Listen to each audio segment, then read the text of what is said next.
Selamat datang kembali di Deep Dive kita. Kali ini, Anda kasih kita materi yang relevan banget nih, soal gimana cara kita nilai pembelajaran itu lagi berubah. Apalagi kan ada kurikulum merdeka di Indonesia sekarang, fokus kita hari ini ada 3 istilah kunci. Assessment of Learning atau AOL, Assessment for Learning atau AFL, dan Assessment as Learning AAL. Misi kita. Ya, bedah ketiganya biar Anda cepat nangkep bedanya, dan yang penting, kenapa sih ini jadi penting buat dipahami? Oke, langsung aja ya. Materi dari Anda ini nunjukin ada pergeseran gede nih, dari assessment yang kesannya kayak hakim di akhir, jadi sesuatu yang nyatu sama proses belajar, buat ngebimbing gitu. Ada analogi koki yang bagus banget di sini, kayaknya bisa bantu kita ya. Pernah kepikiran nggak sih bandingin assessment sama masak-memasak? Iya, analogi itu oke banget buat ngebayangin bedanya. Gini deh, kita mulai dari yang paling umum dulu ya, Assessment of Learning, AOL. Bayangin aja ini kayak kritikus makanan. Dia datang pas makanan udah jadi, udah di meja, dicicipin, terus kasih nilai. Bintang 5, atau wah ini kurang ini itu.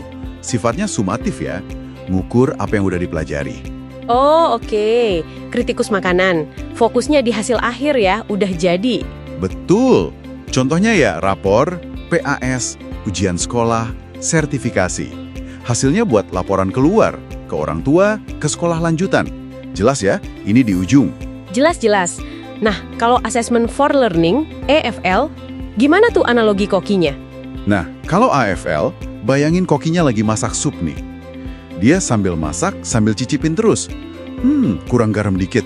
Atau, wah kaldunya kurang nendang nih. Dia cek selama proses masak.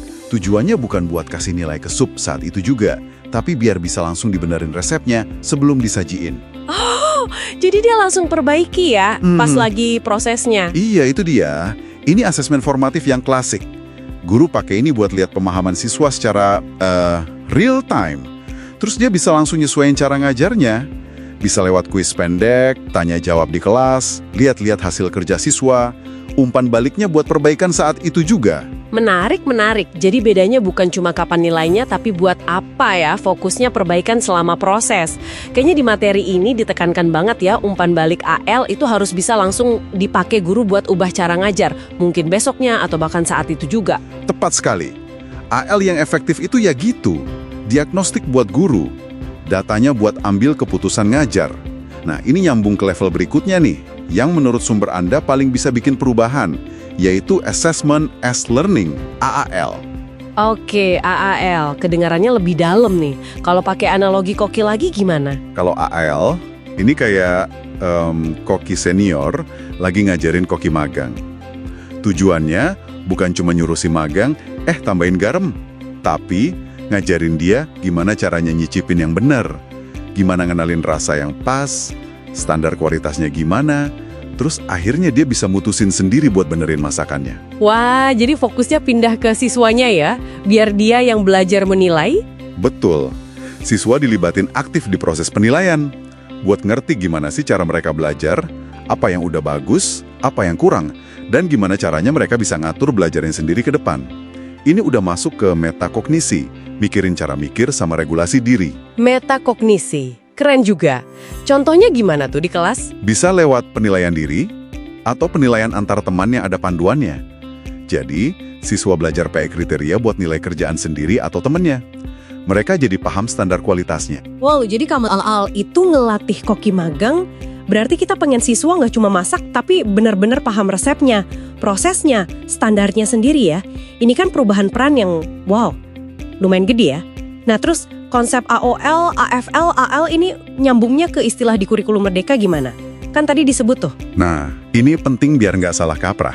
Gini, di kurikulum merdeka, istilah asesmen sumatif itu sebenarnya sama kayak Assessment of Learning, AOL. Penilaian di akhir buat ngukur capaian. Sementara itu, istilah asesmen formatif di kurikulum merdeka itu jadi kayak payung. Payung yang isinya 2 hal. Assessment for Learning, AFL, yang tadi guru pakai info buat benerin ngajar, sama Assessment as Learning, AAL, yang siswa pakai buat belajar dan ngatur diri. Oke, jadi asesmen formatif di kurikulum Merdeka itu bukan cuma latihan soal atau nyicil nilai buat sumatif nanti dong ya. Soalnya materi Anda ini nyinggung ada risiko gitu, instrumentalisasi katanya. Itu gimana maksudnya? Bener banget, dan ini tantangan di lapangan. Risiko instrumentalisasi itu kejadian kalau kita pakai teknik formatif, misalnya kuis kecil atau tugas. Tapi rohnya hilang. Jadi tujuannya cuma buat ngumpulin skor kecil, buat nambah nilai akhir. Bukan buat diskusi soal kemajuan belajar, mana yang perlu dibenerin. Kalau gitu, ya kekuatan AFL sama AAL jadi nguap aja. Padahal kan intinya formatif, AFL dan AAL itu buat bangun growth mindset. Growth mindset, pola pikir bertumbuh ya. Jadi kesalahan itu info buat belajar, bukan akhir dunia. Iya, dan ini butuh perubahan budaya kelas. Kelas yang dukung diskusi, refleksi, berani salah buat belajar.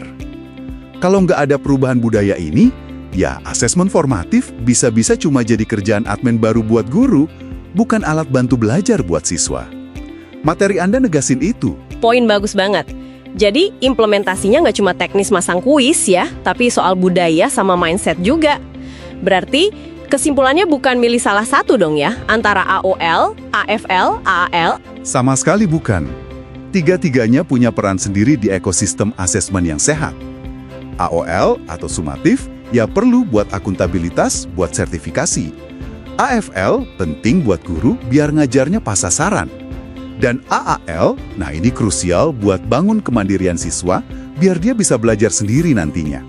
Idealnya ya jalan bareng, muter terus dalam siklus belajar. Dan ujung-ujungnya seperti yang ditekankan di materi Anda, tujuannya lebih gede lagi.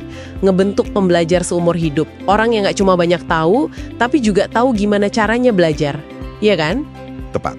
Siswa yang sadar cara belajarnya, bisa nilai kemajuannya sendiri, bisa cari cara kalau nemu susah, itu modal penting buat masa depan. Nah, sebagai penutup deep dive kita kali ini, ada satu pertanyaan nih buat Anda renungkan. Coba bayangin deh, kalau dulu pas sekolah asesmen yang Anda alami itu lebih mirip koki yang nyicipin terus masakan Anda sambil ngajarin cara nyicipin, AFL dan AAL, bukan cuma kritikus yang datang di akhir, AOL. Kira-kira pengalaman belajar Anda bakal beda nggak ya? Coba direnungkan. Sampai ketemu di deep dive berikutnya.